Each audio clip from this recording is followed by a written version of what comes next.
Hellfire bathes the lookout, its light turning the ground and building a sickly orange. In the midst of this, Gohan searches for his family, crying out for Janet and Gohei. A moment later he spots them, right in the heart of the inferno, and so takes off towards them at top speed, ignoring the flames they lick at his clothes and bite his flesh. Seeing her husband, Janet extends her one free hand towards him, with him doing likewise, though a second before their fingers can touch, a wall of flame rises between them, consuming Janet and Gohei and leaving nothing behind. Letting out a cry of anguish, Gohan falls to his knees, though he is not free to mourn for long, as new voices quickly call out for him. Trunks, Raditz, Bulma, his parents, Nappa, Tien, Chaozu, Krillin, Future Trunks, Shin, Kibito, each plead for his help, but as he moves towards them, they are all swallowed by the flames. Soon Gohan finds himself all alone, surrounded on all sides by demonic fire, which begins to laugh with cruel delight as it takes on a humanoid shape, or rather, an insectoid shape, as when the flames have converged, they become Cell, a smug smirk plastered on his monstrous face. Furiously, Gohan demands to know why Cell killed everyone, but with a cackle, Cell retorts that he didn't kill those people. Gohan did by failing to protect them. Isn't he supposed to be their guardian after all? Gohan is left speechless by this claim, simply backing away, but Cell will not allow his prey to escape, advancing on Gohan until the young man is forced to stop, his ankles brushing against the edge of the lookout's courtyard. Seeing this, Cell lunges in, hurling one last accusation of failure at the Guardian, before driving a perfect fist into his stomach. Gohan awakens with a start, powering up into his rose-tinted rage form before he is even fully conscious. This in turn wakes the person he is sharing the room with, not Janet, but Trunks. Looking to his cousin with worry, Trunks asks if Gohan had nightmare again, and returning to his base form, Gohan simply nods, refusing to burden Trunks or anyone else with what's on his mind. He then stares intently at the burn scars that line his arms, gifts of his first deathmatch with Cell all those years ago, before rising to his feet and telling his young companion if they're both awake, then they might as well train, since it is their last day here.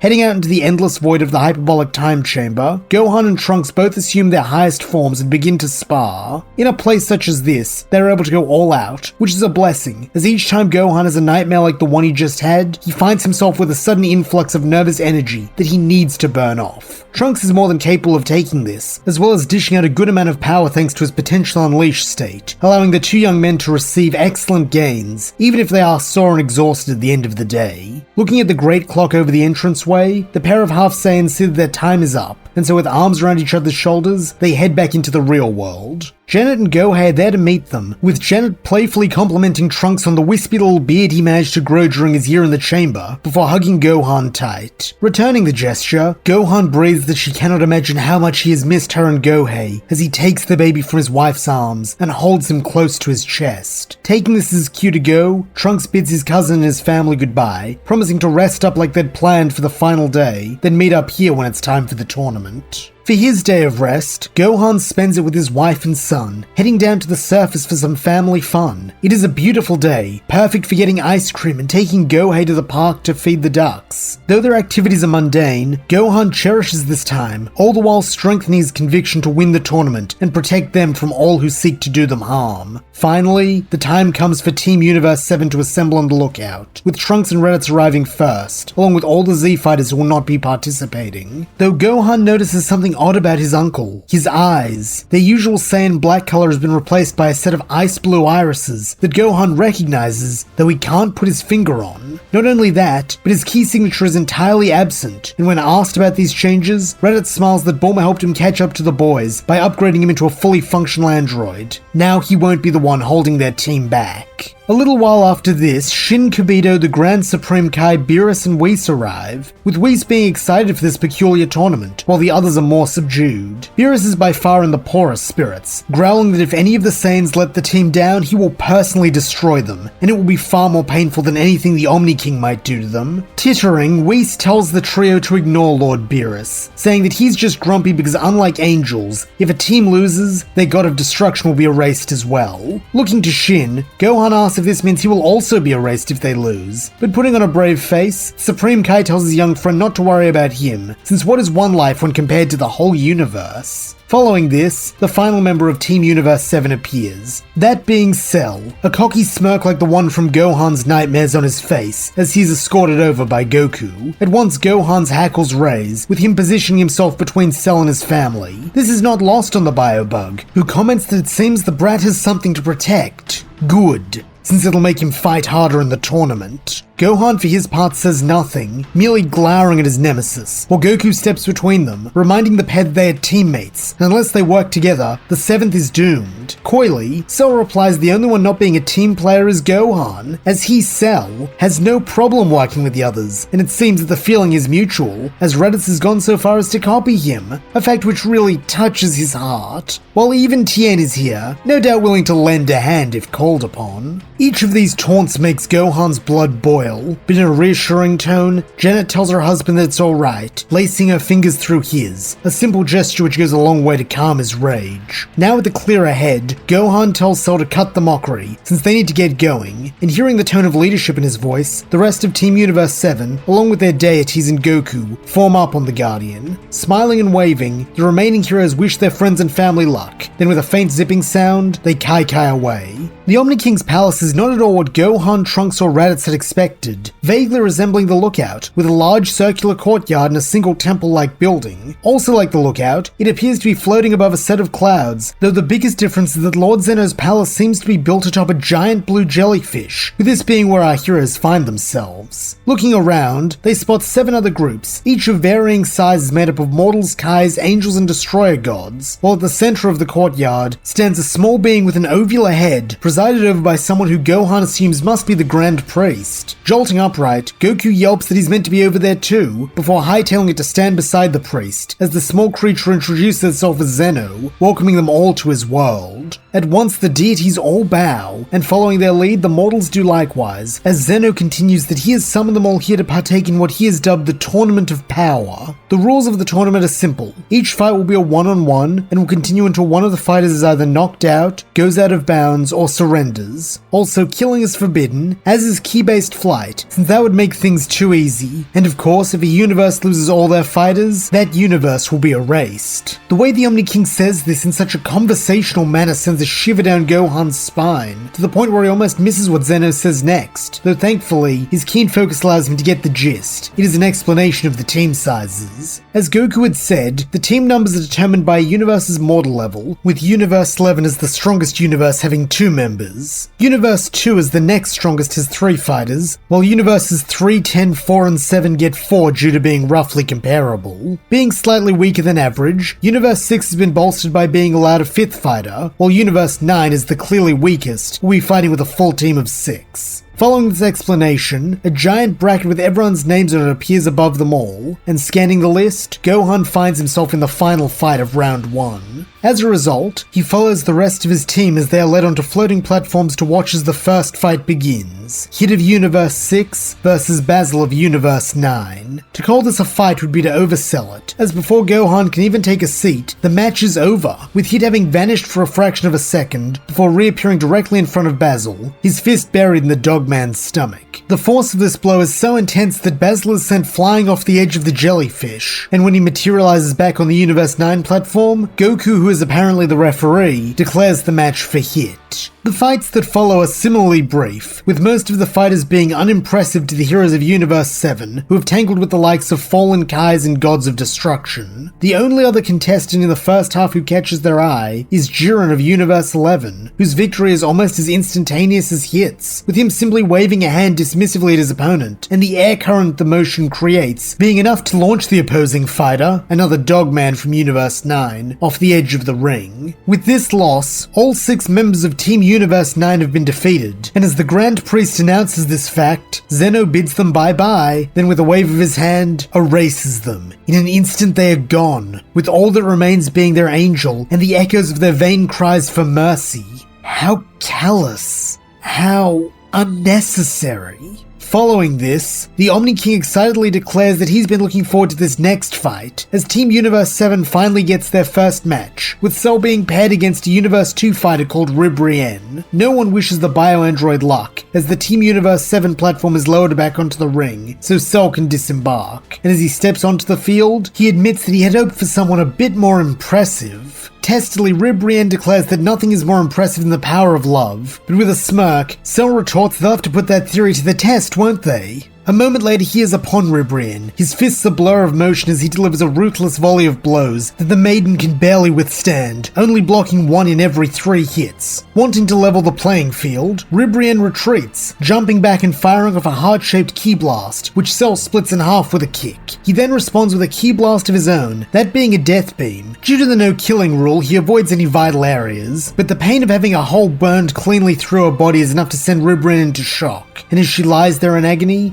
Goku is forced to grant his former subordinate the win. There is an angry rumbling from the participants as Cell returns to his teammates, with Gohan chastising the bioandroid for using excessive force. With a scowl, Cell replies that he was simply ensuring the quickest victory he could, before reminding Gohan that in this tournament there is no room for sympathy with the other teams, as by its very nature, this is kill or be killed, so the young Guardian better get his priorities straight. A tense silence falls between Team Universe 7 after this, with them all watching as the next match begins, that being Nink from Universe 4 against Dr. Pepperoni from Universe 3. This looks to be a short match, as Nink is a hulking ogre of a man, while Pepperoni more closely resembles an eccentric old dandy than a fighter. However, looks can be deceiving, as seeing the size disparity between himself and his opponent, the scientist cries for his teammates to join him. At once the robots seated in the Universe 3 platform all fly into the ring, where they converge on Pepperoni, transforming into a single giant entity that towers over Nink. From Team Universe 11's area, Jiren's partner, mustachioed alien named Topo, yells that this isn't fair, as fights are supposed to be one-on-one, but with a belly laugh, the creature declares that it is only one person, Ani Raza, the ultimate fighter from Universe 3. Weighing this up, the Omni King declares that he'll allow it, since the idea of a kaiju fight sounds cool and entertaining, but since they're all now Ani Raza, they have to stay that way, or else they'll be disqualified. Also, to avoid giving them an unfair advantage, all the components' individual fights are now forfeited, meaning Topo, along with Kale and Frost from Universe 6, have been granted automatic entry into the second round. With this settled, the match resumes, though like everyone predicted, it is not a long one, as Nink's brute strength is nothing to Ani Raza, who simply nudges him off the edge with his foot, securing Universe 3's continued survival. After this is Raditz, who is paired against a man named Obni from Universe 10. Solemnly, Obni apologizes for the part he must play in the 7th Erasure, saying that he has a wife and son back home, so for their sake, he must ensure Universe 10 is the one to survive. Nodding, Raditz acknowledges that he's in the same boat, pointing out Trunks and saying that for his son, as well as his wife and baby daughter, he will fight to his very last breath. Nodding, Obni sighs that perhaps in another life his son and Raditz's daughter could have played together as friends, but alas, it is not to be.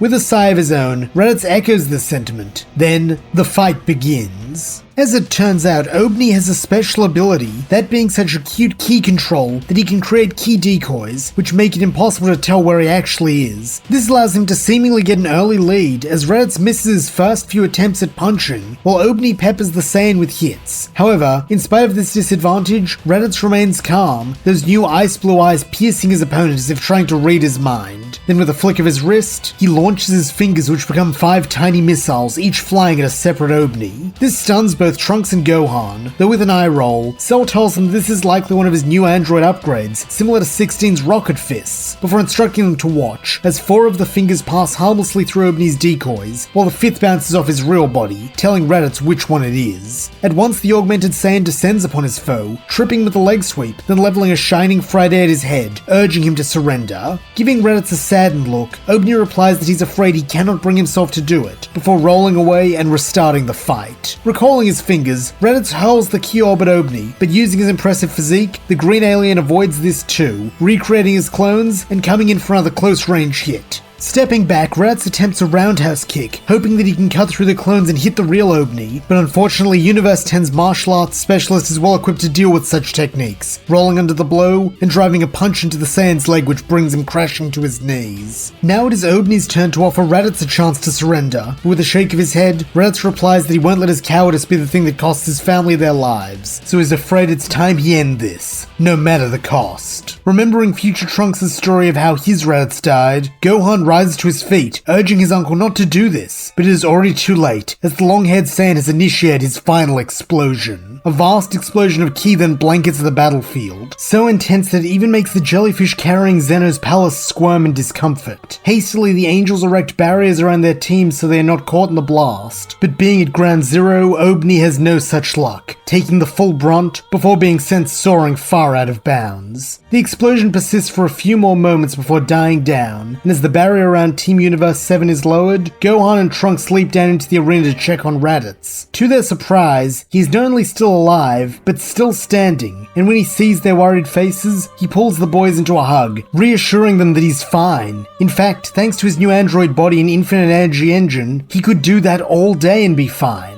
Well, maybe not all day, as while he has the key for it, that explosion still damages him as well, so he probably won't be doing that again for the rest of the tournament. Laughing with relief, Gohan slinks his uncle's arms around his shoulder and carries him back towards their waiting area, while Trunks stays behind, as it is finally time for his match against Megetta, the Metal Man from Universe 6. Megetta is a fearsome opponent, and when the call is given for the fight to begin, he shows why he was chosen for his universe's team, being both quite strong as well as surprisingly agile for such a big guy. As a result, Trunks is forced to fight on the defensive, using hit-and-run tactics to strike his opponent then dash away. Unfortunately, these seem to not even make a dent in the Metal Man's steely hide, causing Trunks to power up into Super Saiyan. Even in this form, Trunks cannot make any headway, with him soon jumping into Super Saiyan 2, though this yields just as few results. Figuring that maybe fisticuffs aren't the answer, Trunks next employs a double Sunday, hoping the beam will do what his punches can't. Unfortunately, here too Megetta has a counter, spitting a gout of lava which matches then quickly overcomes the double Sunday. This all happens so quickly that Trunks barely has time to leap away, though not before he receives a nasty steam burn on both hands, causing him to yell this is not cool, while calling Megetta a stupid bucket of bolts. At once the Metal Man bursts into tears, halting his assault and giving Trunks an idea. Adopting a cruel smirk, he begins to hurl insults and trash talk, with a frequency and fluidity that makes it abundantly clear he is his parents' son. Megetta for his part simply grows more and more distraught, clapping his hands over his ears and running in the opposite direction. Seeing this as his chance, Trunks leaps at the fleeing Metal Man's back, his feet extended for a two-footed kick. Then at the last second, he enters his ultimate state, employing his full potential for just a moment to boot the bot in the butt, sending him tumbling off the jellyfish and securing Trunks' advancement to round 2. The next 3 matches then all skipped thanks to the formation of Aniraza, meaning it is time for Gohan to face his opponent now, a young woman named Kukunsa from Universe 2. Somewhat unsurprisingly at this point, Kukunsa has a special ability, with hers being that she possesses all the powers of a jungle cat, a fact she explains to Gohan as she flashes her claws, declaring he'll pay for what his teammate did to poor Brienne. Gulping, Gohan protests that he had nothing to do with that, and he actually told Cell off for his brutality, but Kukunsa doesn't want to hear it, lunging at the Guardian and slashing at him with her claws. Bringing up an arm to defend himself, Gohan feels hot blood trickle down it as Kukunsa's claws cut deep, a troubling portent of things to come as the wildest member of the Kamikaze Fireballs goes in for a follow-up. This time Gohan darts back, avoiding the blow, before stepping back in and delivering a punch to Kukunsa's gut that sends her leaping into the air with a hiss, her hair standing on end. Noticing this cat-like behavior, Gohan quickly comes up with a plan, creating a small low-powered beam of red ki, similar to a laser pointer, and aiming it at the floor. At once Kukunsa's feline instincts kick in, with her dropping to all fours and attempting to catch the laser, something Gohan capitalizes on, having the red dot dart closer and closer to the edge until finally Kukunsa pounces with a bit too much zeal and goes tumbling headfirst into the open sky.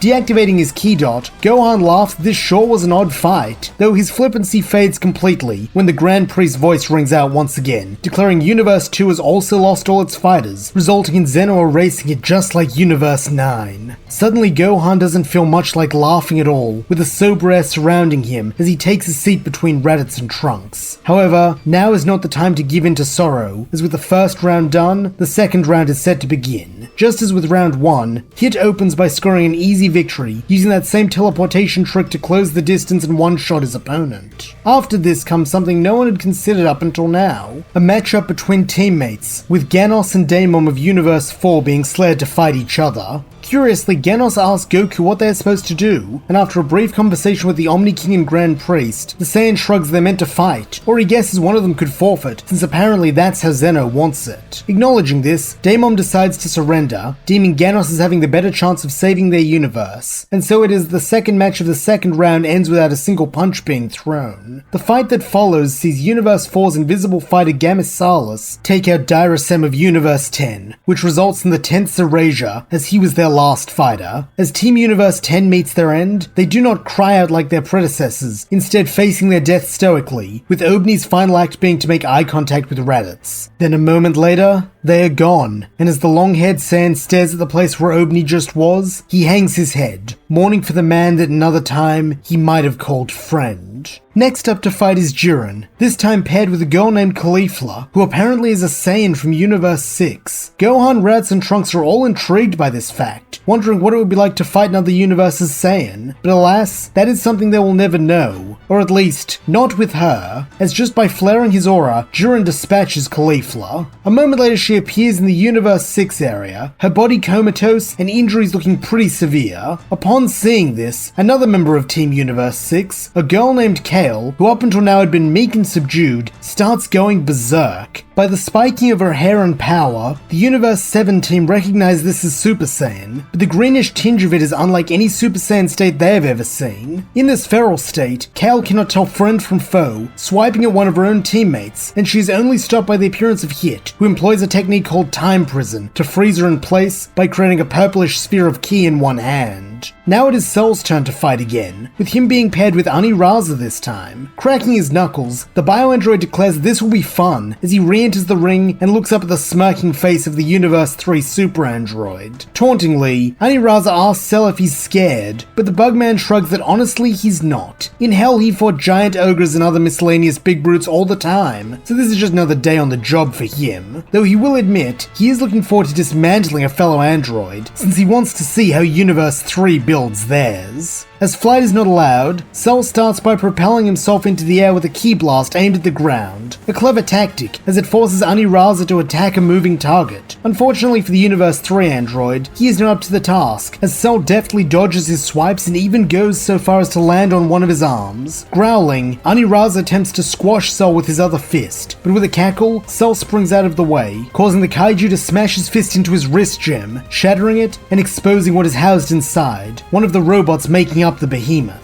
Smirking, Cell extracts the machine from its socket and tosses it out of the ring, causing the arm it had seemingly controlled to go limp, a fact which Cell takes keen notice of as he leaps onto the next arm, his eyes set squarely on Aniraza's remaining wrist gem. Charging up a Kamehameha, Cell quickly obliterates the red rock, and to no one's surprise, another Universe 3 android lies nestled within. Grabbing hold of it, Cell casually tosses the machine away, disabling Aniraza's second arm and leaving it vulnerable as the biobug runs up its shoulder and takes aim at the third and final red gem, that being on its forehead. Once more, a ki blast does away with it, and as its inhabitant is removed, something strange starts to happen. Aniraza begins to lose its shape, with the giant body retracting into the single green gem on its chest. Jumping onto the gem, Cell sneers down at the terrified form of Dr. Pepperoni, then with a fierce stomp, he shatters the casing, exposing the good doctor, who he subsequently yanks out. However, instead of casting him aside like his teammates, Cell stares into Pepperoni's eyes, coldly telling him that he simply despises men like the Doctor. Scientists who treat their creations as nothing more than tools for their own ambitions, rather than sentient artificial life. Were he still the being he was in his younger days, he would have found great pleasure in extracting his pound of flesh from Pepperoni, in place of his own creator, but as it stands, he simply feels revulsion for the sniveling wretch, and so wants nothing more to do with him. With these words, Cell drop-kicks Pepperoni out of the arena. Then as Zeno erases Universe 3, the Insectoid warrior looks up to the Universe 7 platform, informing Raditz and Trunks that he looks forward to fighting one of them in the next round.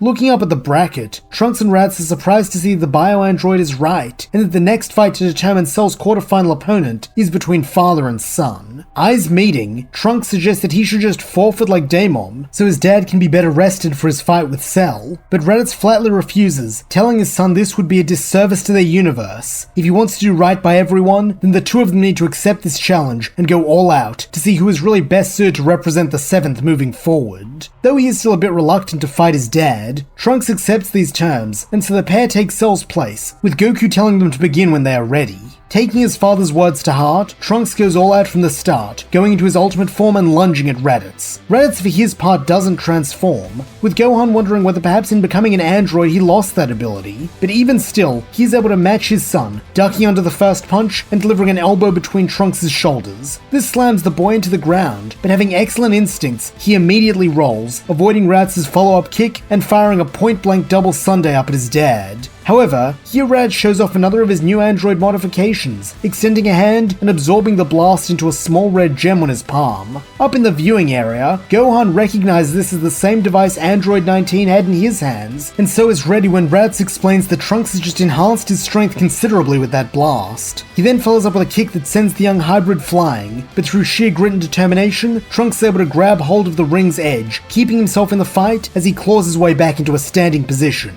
From the other side of the battlefield, Raditz praises his son's tenacity, saying he is very proud of the boy, though a part of him wishes Trunks had stayed down, since he doesn't want to keep beating him like this. Adopting the cocky grin of youth, Trunks replies this fight is far from over, and until it is, he's gonna keep fighting his very hardest to prove that he is as much of a proud Saiyan warrior as his dad. The pair then clash again, this time with Trunks relying on punches and kicks to avoid accidentally giving Raditz further power boosts. Raditz for his part seems invigorated by the remnants of the Double Sunday's power, and uses this to push his son to the limit, driving several powerful punches into his ribs and face. However, good to his word, Trunks does not falter, taking his licks and then coming back twice as hard. Due to being tall like his father but less bulky, Trunks' strikes are more nimble and speedy, with him getting in 2 blows for every one he takes. Against any other foe, this would be a decisive advantage, but as Raditz so aptly reminds his progeny, with his android upgrades, he's not going to get worn out by this onslaught. So if Trunks wants to win, he'll either need to hit hard enough to knock him out, or somehow get him out of the ring. 2 outcomes that seem less and less probable with each exchange, as unlike him, it is clear that the boy is starting to tire.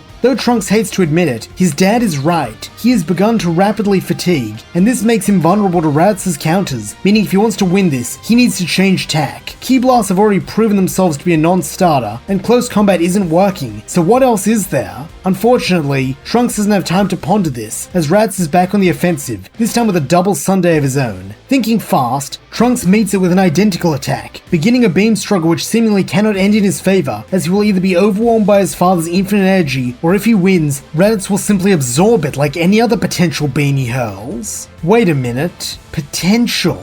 That is the area where he still outstrips his father. While his dad does possess infinite energy, its power caps out at the level of his augmentations, while as a hybrid, he has a limitless well of potential he can draw upon, and with this ultimate form, he might have just what he needs to utilize it. Breathing deeply, Trunks focuses on reaching deep inside himself, marshalling every ounce of ability he has to create a single perfect attack that will represent the totality of what he is and all he aspires to be. At once, his double Sunday grows exponentially in both size and power, and as he lets out a massive scream, the purple blast consumes his father's beam, and then the man himself. Try as he might, it is too much ki for Raditz's energy absorption upgrade to handle, and so when the light fades, the long-haired Saiyan is on his back, unable to move. From the sidelines, Goku declares his brother as being unable to battle, and as Trunks lands beside his dad, he asks if he's alright. Sitting up with some assistance, Raditz grins that he's better than alright. He's proud. This is what all their training has been for, the day when Trunks would unequivocally surpass his father and take his place standing at the Guardian's side. A little awkwardly, the boy protests that he isn't trying to usurp his dad's position or anything, but with a chuckle, Raditz replies that this is how it should be. He and Gohan are the young strong ones now, so it's only right they take up the mantle of leadership, since like it or not, the days of him and Kakarot leading the charge have been and gone. He then wraps his son in a hug, congratulating him on his win and urging him to win the whole tournament. Back at the Universe 7 waiting area, Kibito uses his power to heal up the pair of Saiyans after their climactic duel, while down below, Frost faces Toppo. This is a shockingly short match, though a highly memorable one, as being an underhanded little sneak, Frost attempts to win by poisoning his opponent. Unfortunately for him, Toppo's heavy layering of both fat and muscle shields him from this, with the dirty trick enraging the Universe 11 fighter so much that he declares sportsmanship dead and ascends into a hulking form that his universe's destroyer labels as his god of destruction candidate state. Wielding the full might of a destroyer god, Toppo Hakai's Frost in an instant, though he is spared from erasure himself thanks to some clever reasoning from the Universe 11 angel Margarita, who implores Lord Zeno to accept this as Toppo simply saving the Omni King the effort of erasing Frost for breaking the rule about lethal force. Following this, it is time for Gohan to fight again, this time facing off against Kale, who is still trapped in Hit's time prison. When the Priapic fighter releases his hold on the Berserk Saiyan, she barrels towards the Guardian, frothing at the mouth with whited-out eyes. Recognizing this fury, Gohan enters his own rose-tinted rage form and clashes with her head-on.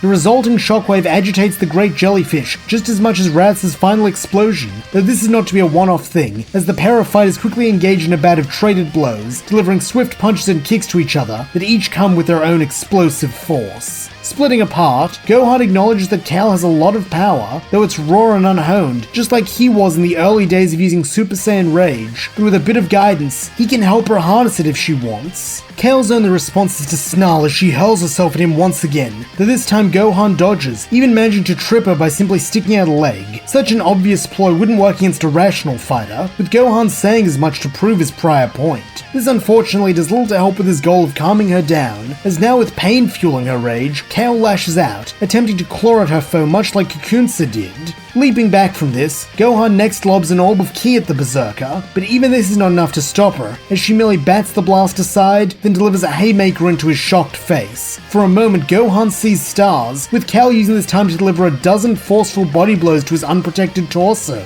Coughing up blood, Gohan realizes that now is not the time to hold back, even if he does want to help his fellow Saiyan, and so gives in to the building fury he has been resisting after it made him sloppy against Cell. Flaring his ki, Gohan knocks Cal back, then tackles her to the ground with a heavy thump. As the bulky bruiser's head hits the arena floor, Gohan growls at her to yield, though it seems Cal isn't even paying attention to him, as her shocked face is staring at something behind him. Then he hears a voice, that of Caulifla, as she cheers for her teammate, and looking back, Gohan sees the young woman good as new thanks to some healing from Kibito. This sight triggers a change in Kale, as Gohan feels her shrink beneath him, her extreme musculature becoming more like that of a regular Super Saiyan, while cyan pupils blossom in the endless white of her eyes. It seems that this metamorphosis has also given Kale her sense of reason back, as with an overjoyed voice, she cries Caulifla's name, expressing her delight that the other woman is okay.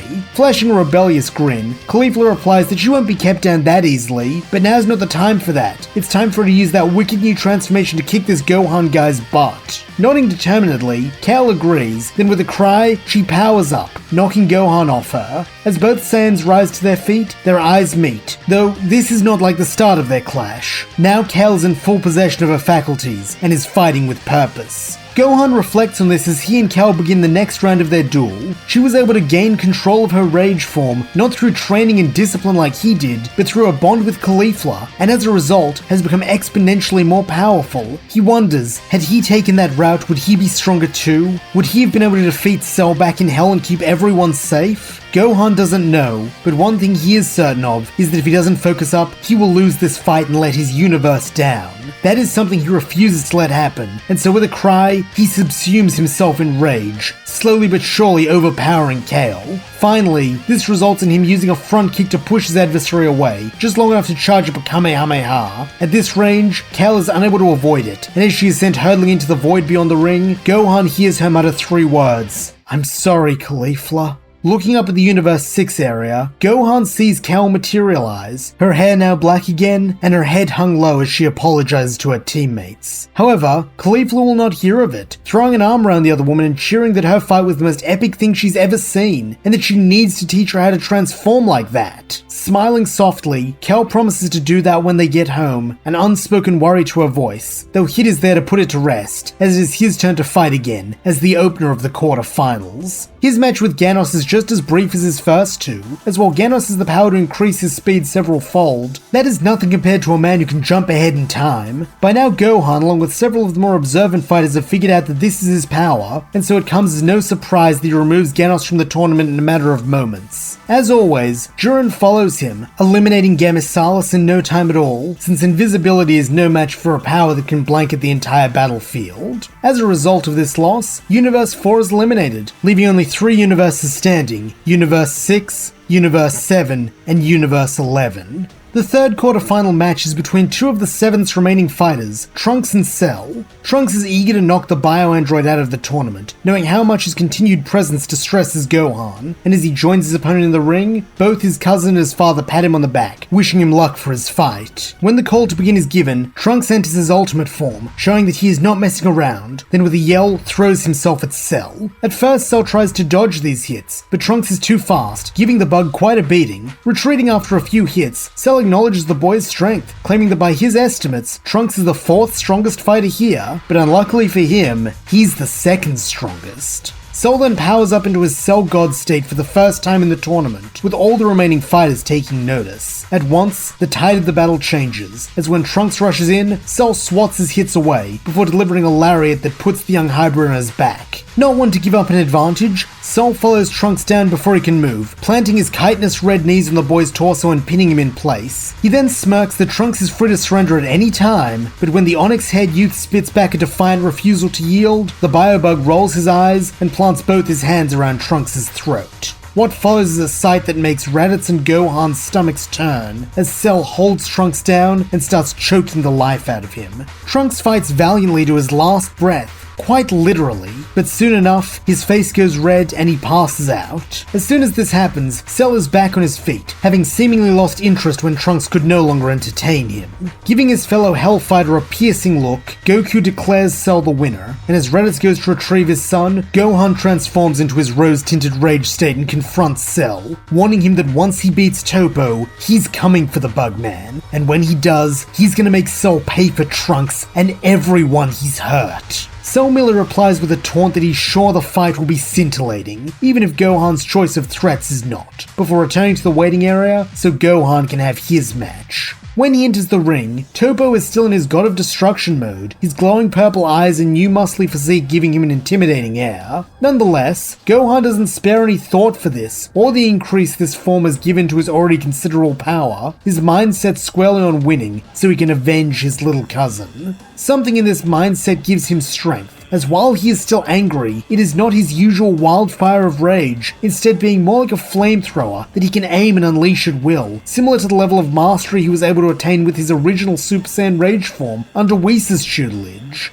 This allows him to go blow to blow with the Destroyer candidate, who mercifully does not attempt to Hakai him like he did Frost, most likely since he didn't break any rules. However, this does not mean he is holding back, with his giant fist carrying equally massive hitting power. He also utilizes an aura of destruction whenever Gohan attempts to strike him with a key bolt, neutralizing the attack and making him all the harder to eliminate. Being roughly even in terms of power, this fight goes on for a while, as both warriors know that they could make all the difference in the outcome of this tournament, since if they fall, their universe will be down to its last defender. This spurs them both on, with each drawing more and more on their seemingly limitless reserves of godly power, the Destroyer versus the Guardian. However, in spite of appearances, Gohan is starting to fatigue from the exertion of this prolonged battle, and clearly, so is Topo. Due to this, and the fact that he has an incomplete mastery of his God of Destruction form, Topo decides to wrap things up by making an orb of destruction energy which he throws at Gohan. This is not intended to kill, but rather to wear the Saiyan out, as he figures that Gohan will expend the last of his energy trying to hold the orb back, then when his strength gives out, he will fall safely to the ground, while the orb flies overhead, making Topo the winner.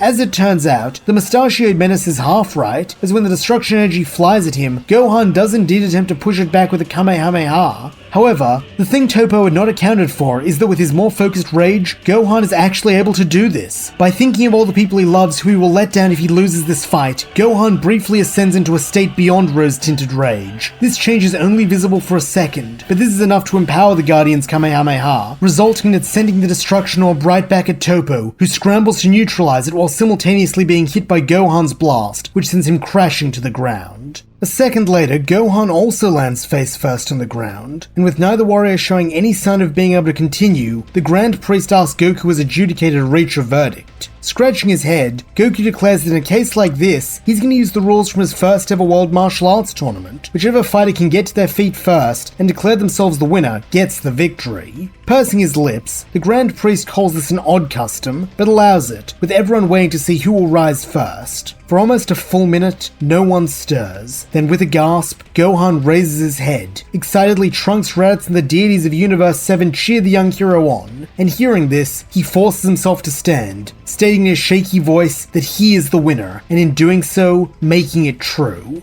Up in the Universe 7 area, Shin Kibito and the Grand Supreme Kai all clamor about how impressive Gohan's performance was, while in a sly whisper, Whis asks his master how he feels about this outcome, since Toppo was said to be stronger than several active gods of destruction, possibly including Beerus. In a furious hiss, the cat forbids his attendant from revealing that fact to Gohan, causing the angel to titter that his lips are sealed, before greeting the returned guardian. After a fight like that, Gohan needs a fair amount of healing from Kibito, though as he receives it, the semi-finals begin. Hit versus Jiren. Taking to the field, the last fighters from Universe 6 and 11 square off, with Jiren even giving his opponent the courtesy of remaining on his feet and looking him in the eye. Hit meanwhile wastes no time, knowing precisely how dangerous Jiren is, and what could happen if Universe 11's behemoth is able to land the opening blow. With this in mind, he time skips forward, appearing in front of Jiren and placing him in a time prison just like he did Kale. However, this is not the full extent of his plan, as by clutching the purple sphere that facilitates the time prison in one hand, he is able to rain down a flurry of punches on Jiren's helpless body. Utilizing his time powers to accelerate his strikes, he is able to make it appear as though he has 1,000 arms at once, each hitting Jiren before being replaced with another. Through this trick, the Universe 6 assassin is able to push Jiren closer and closer to the edge of the ring, having concluded this is the only way he can defeat Jiren. Soon, the large grey alien is pushed to the very precipice, with Hit readying one last blow, which he hopes will send Jiren flying. Drawing back his fist, he swings, declaring this is for his universe, but then, just before he can make contact, Jiren's hand shoots up, grabbing the punch.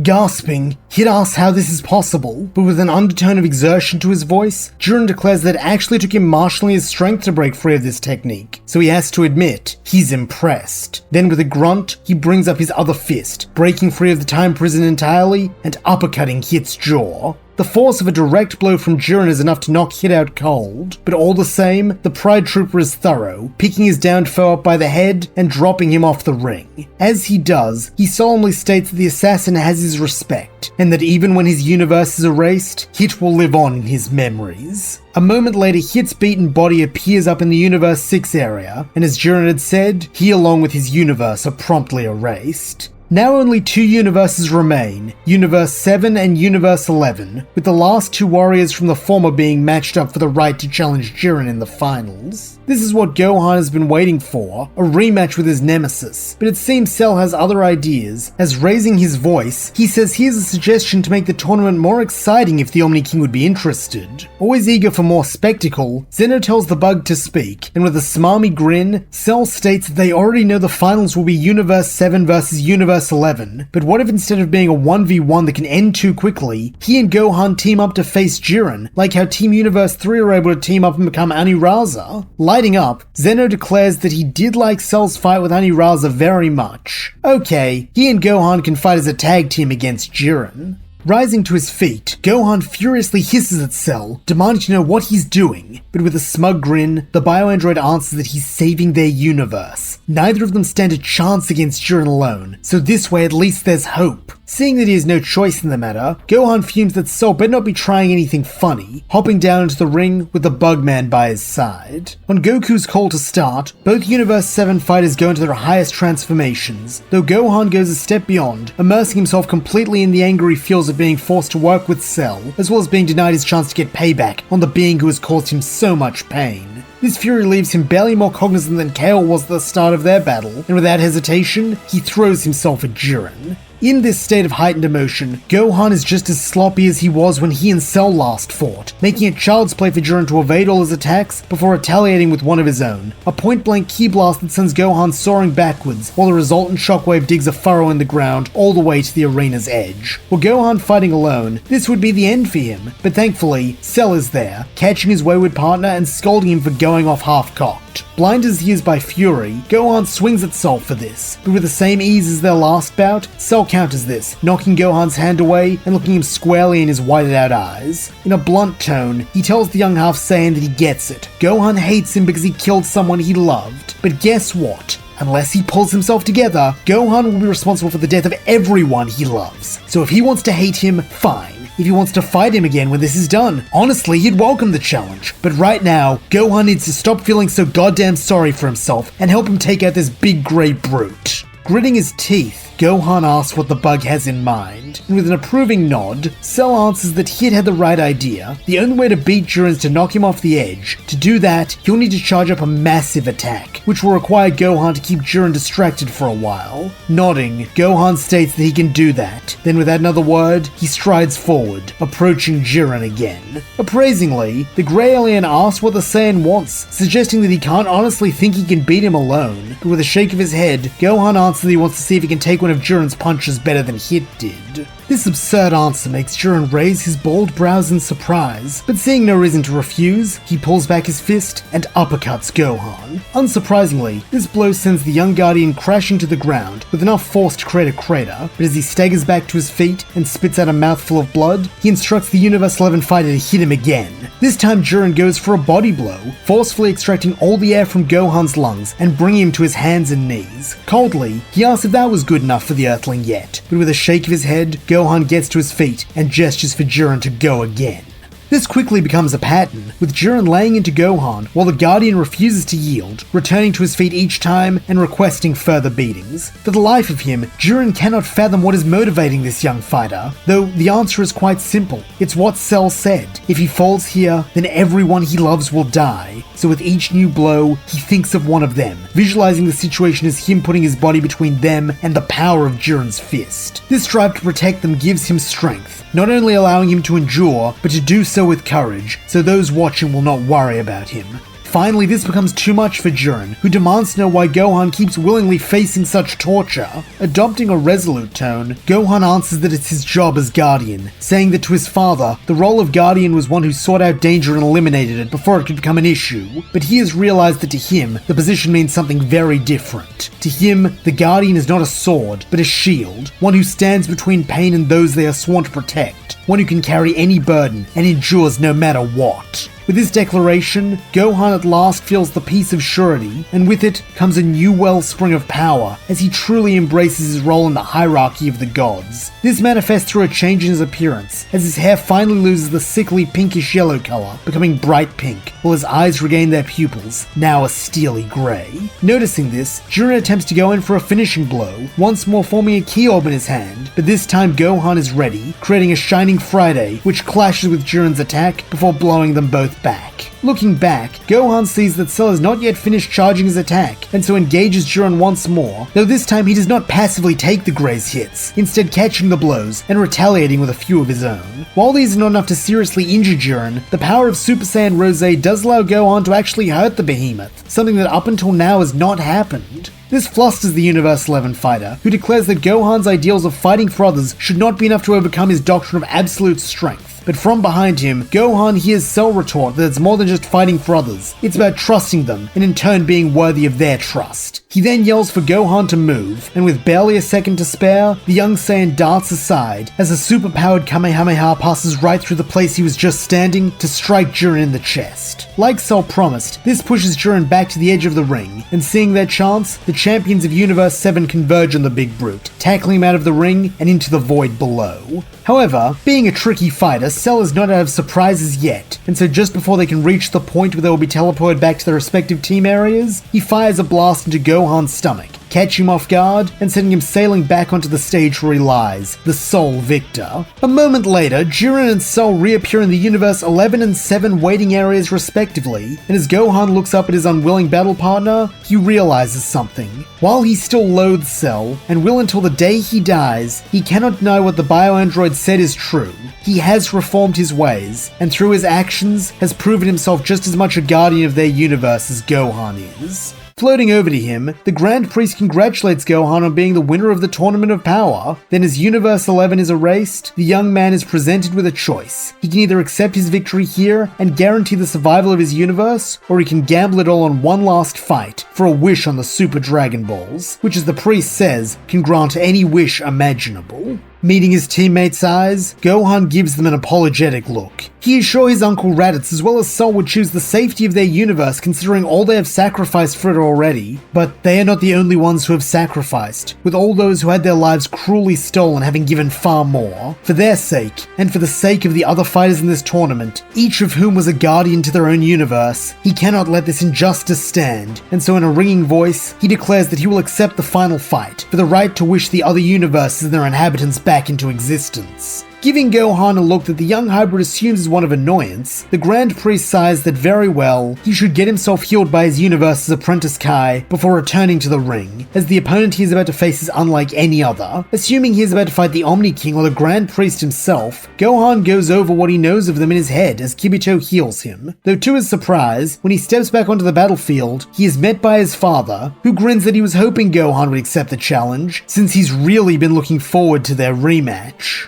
With Goku as a competitor, it falls to the Grand Priest to declare the start of this match, and on his call, both fighters run at each other, opening the battle with a flurry of punches and kicks. It seems they are evenly matched, though this is hardly a concern, as this was just to gauge each other's strength, and see how they stack up to each other after their last match on the Sacred World of the Kais. Having gotten the testing out of the way, the battle begins in earnest, with Gohan firing a beam barrage at Goku, though with the laugh that it'll take more than that to beat him, Goku rushes towards his son, batting the blasts away and closing in. A moment later, he delivers a powerful haymaker to Gohan's jaw, but resilient as ever, Gohan takes the hit and uses the force of being knocked back to power up his retaliatory gut punch that sends Goku spiraling into the air. Catching himself in midair, Goku hovers above his son, praising all the effort he's put into his training, but asks why he doesn't go into Super Saiyan Rose like he did with Jiren. With a grin, Gohan admits that he didn't want to end things too fast, since even if this is for the sake of the universe, he's missed his dad and is enjoying this chance to fight him again. Grinning as well, Goku promises the young man's concerns are unfounded, as he has a new transformation as well.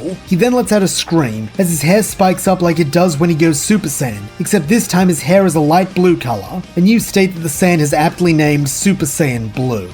Powering up into Super Saiyan Rose, Gohan flies up to meet his dad, and when their fists collide, the arena and its surroundings shake. This is the power of a deific duel. Being in midair, the two combatants are able to be more flexible with their attacks, with Goku attempting to kick his son from above, while Gohan ducks and weaves, soaring behind his dad and striking him in the back with a point-blank ki blast. This sends Goku tumbling end over end, as he has to frantically pat himself down to put out his flaming clothes, but even still, he is ready for Gohan's follow-up, blocking the punch with a forearm, then swinging a roundhouse kick into the young man's ribs. Gasping for air, Gohan is helpless against the two-handed hammer blow that follows. However, unlike the last match, he does not go crashing into the ground, instead landing on his hands and feet, then springing directly back up. This quick recovery shocks Goku, and so it is that instead of clashing fists like they did before, both Saiyans punch each other in the cheek, their arms wrapped around one another. Breaking apart, Goku chuckles that it seems like they're back in the same situation as last time, a perfect match, to which Gohan takes the words out of his mouth, saying there's only one way to decide this then, a beam struggle. Landing back on the ground, Goku and Gohan both begin charging up their Kamehamehas, with neither holding anything back as the two sky-colored orbs grow between their palms. When both are ready, they fire the blasts in tandem, with them meeting in the middle and causing everything to start shaking again. At first, it seems like this will be a stalemate ending in the same explosion as last time, a dire outcome, as technically the Grand Priest had said Gohan had to win to ensure his universe's survival, so a draw may not suffice. But then, something strange happens. Gohan's Kamehameha begins to push push Goku's back, consuming it little by little. Yelling at the top of his lungs, Goku attempts to add more power to the beam, but even with this boost, Gohan's attack still proves superior, picking up speed as it consumes more and more of Goku's Kamehameha. By the light of the two beams, Gohan can see his father's expression clearly, though it is not one of fear or anger, but joy, and as the young Guardian's Kamehameha consumes him, he smiles that he knew Gohan had it in him. In the aftermath, Goku lays sprawled on the ground, and ignoring the words of the Grand Priest and Zeno, Gohan rushes in to check on his dad. However, to his surprise, he finds Goku still grinning as he laughs that Gohan's strength is truly amazing. He went all out, and he still couldn't beat him. But you know what? That's okay, since he always knew Gohan's potential would lead to him surpassing him one day. Gohan isn't sure what to say to this, but it seems Goku doesn't feel like any reply is needed, as he instead pokes the kanji on his son's chest, giggling that it's time they changed that. Gohan has grown far beyond being just his successor. He has become a far greater guardian than he could ever hope to be. And more than that, he is number one. With this said, the Grand Priest finally gets Gohan's attention, commenting slyly that he's been trying to tell him for some time now that he's the winner, since Goku technically disqualified himself the second he started flying. Rubbing the back of his head, Goku chuckles that he did kinda forget that rule. Though all the same, he appreciates him and the Omni King letting him finish the match, as it was the most fun he's ever had in a fight. Nodding his understanding, the Grand Priest asks Gohan if he still intends to make the same wish he stirred before the fight, and when the Guardian nods his head, the angel summons Super Shenron and makes the request. A moment later, the erased participants all reappear in their respective waiting areas, though Gohan only has eyes for the Omni King, saying that he hopes the mini-monarch doesn't take this as a sign of disrespect. He simply hates the idea of so many innocent people dying. Answering for his lord, the Grand Priest says that on the contrary, had Gohan made any other wish or refused to take on Goku, the seventh would have also been erased, since the true purpose of the Tournament of Power was to test if mortals deserved to exist despite their flaws, and thanks to Gohan's selfless actions, Lord Zeno now knows that they do. Letting out a big sigh of relief, Gohan breathes that he's glad he passed the test. Then with the Omni King's permission, he returns to his friends and family. Upon seeing him, Trunks and Raditz wrap him in a hug, while the Kais, Beerus and Whis all give their commendations for Gohan's performance. They all then proceed to head home, though before they go, they are stopped by Goku, who reveals that he's been asked to stay here at Zeno's palace to train with the Grand Priest and play with the Omni King, so he doesn't know if he'll ever see his friends again. This naturally puts a slight dampener on everyone's mood, but pulling his son into a hug, Goku promises that they'll all be fine. After all, they really don't need him anymore. With Goku no longer returning with them, Team Universe 7's first stop is Hell, so they can return Cell. Here they are met by Bardock, with this being Trunks' first time meeting him, and Raditz's first reunion with his father since he joined Vegeta's squad as a child. Being a gruff and stoic man, Bardock is not effusive with his praises, though after eyeing Trunks up and down, he admits that he's impressed with his younger grandson, having watched him in both the Sacred World Tournament and the Tournament of Power. He then turns to Raditz, who despite being bigger and older than his dad, quails a little, feeling like the small boy he was on planet Vegeta, who was such a disappointment to the man. However, instead of lambasting him, Bardock sticks out a hand, saying that he's proud of his firstborn. Despite not having much of a father, he grew into a damn fine one, as well as a better man and stronger warrior than he ever was. Clearing his throat, Raditz thanks his dad for the praise, then with a smile, clasps his hand. Meanwhile, Cell begins to stalk away in search of a new challenge, muttering that even after only a few hours away, Hell must be overrun with bad guys for him to deal with. Though, before he goes, his eyes fall upon Gohan, and for a moment, everyone assembled feels tense. Is this going to be the long overdue rematch Gohan's been talking about? However, instead of lashing out, Gohan merely gives the bioandroid a nod of acknowledgement. Smirking, Cell returns the gesture, then at last turns his back on the group and strides away. Here the rest of Team Universe 7 go their separate ways, with the Kais, Beerus and Whis returning to their domains, while Gohan brings Trunks and Raditz back to the lookout. Everyone is still waiting for them here, having clearly been on tenterhooks this whole time. Sounding like he's afraid to know the answer, Krillin asks how it went, though when Trunks beams that they won, everyone breaks into cheers. What follows is a celebratory party that lasts late into the night, with everyone living as though it is their last day on Earth, relieved by the fact that it is not. However, not everything is joyous, as when the party winds down, a few among them have some bittersweet announcements. The first is Raditz, who declares that this tournament has marked the end of his days as a leading member of the Dragon Team. He will of course still come to the group's aid if called, but he's not going to be joining the other Saiyans for their intense training with Whis anymore or anything like that. Instead, he'd like to spend his time helping bring up the next generation of heroes like Gohei and Bra when they're ready, while leaving the leadership up to the young bucks like Gohan and Trunks. Following him is Nappa, who explains that today marks an ending for him too, as when the party is done, he is going to be leaving Earth, and with the limited time he has left, he doesn't think he will be returning. In tones of concern, a number of Z fighters ask why, and where he's going, but with a smile, the bald man explains that he's finally found Vegeta. Turns out that he ran afoul of the Galactic Patrol shortly after leaving Earth, and in his weakened state from the fight with Frieza, they were able to apprehend him. He's been in the Galactic prison ever since, which is why Nappa could never find him, but thanks to the bald man's services to the universe, the Patrol have agreed to release Vegeta into his custody, so long as they don't cause any more trouble. Since he doesn't have much time left, he figures he and Vegeta can spend that traveling around the galaxy like the old days, and he'll try to convince the prince to use his power for good. Maybe they'll even run into Prince Taba while they're out there, or else find somewhere nice to settle down. But either way, he's gonna use what time he has left to help his friend, like he should have all those years ago. On this contemplative note, everyone disperses, leaving Gohan, Janet, and Gohei as the only ones still up on the lookout. However, this is hardly an issue, as striding up to them, Gohan wraps his family in his arms. These are the people most precious to him in all the world, and the ones he fought for today. He will do whatever it takes to keep them happy and safe, but now at last, it looks as though they can all rest and enjoy this time of peace.